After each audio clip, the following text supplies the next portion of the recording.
Doug Peterson saying that it will be a new look offense for them this season.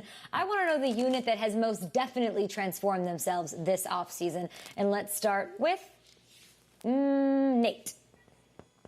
All right, I'm going with the Broncos running backs. There's a lot of talk about their wide receivers, because they went and got 2 wide receivers in the first 2 picks of the draft. But if you think about Phillip Lindsay and what he's been able to do, a guy that has pretty much played and came from obscurity to now being a household name. And then Melvin Gordon, who they added. And at one point, Melvin Gordon was balling. I think he was, tied for the league leading touchdowns a couple of years back. And then he had some injuries, and then he held out. So it's almost like we were forgetting about Melvin Gordon. I do feel like this is a season where he reminds us what he can do, and I think it's a perfect balance because Melvin Gordon is that big, strong, a little bit bruising back, but he has the athleticism and agility. He can jump over you, he can stiff arm you, and then Phillip Lindsay is just pew, pew, pew, pew, pew. So it's that speed and that power, and then the complement of those wide receivers and tight ends. This team could be really good, and I'm looking at those running backs to really hold it down. I think I dated a Lindsey Gordon in college. She's bothering me on Facebook. Oh. I'm going to go with Bengals Offense. All right, that's what I'm looking at here. Bengals Offense. We have a new quarterback in Joe Burrow. We've got A.J. Green, an all-world wide receiver returning.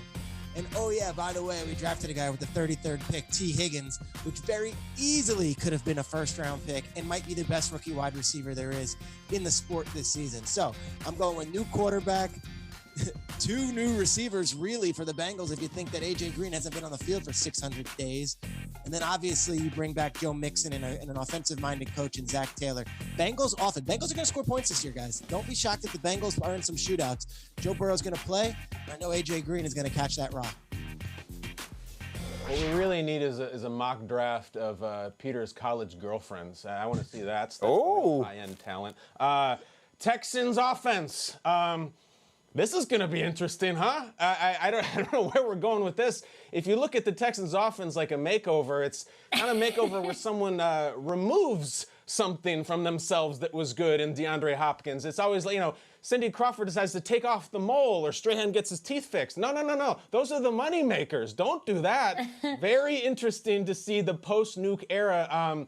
David Johnson is on the Texans. That's also very interesting. So maybe it works, and maybe Bill O'Brien is on the field having the last laugh, and it's Brandon Cooks here, Deshaun here. But this is the one where there was a procedure they got that, I don't know, maybe it was a reduction or something that taking away assets. And maybe it'll look better for them, but I cannot wait to see how this offense comes out.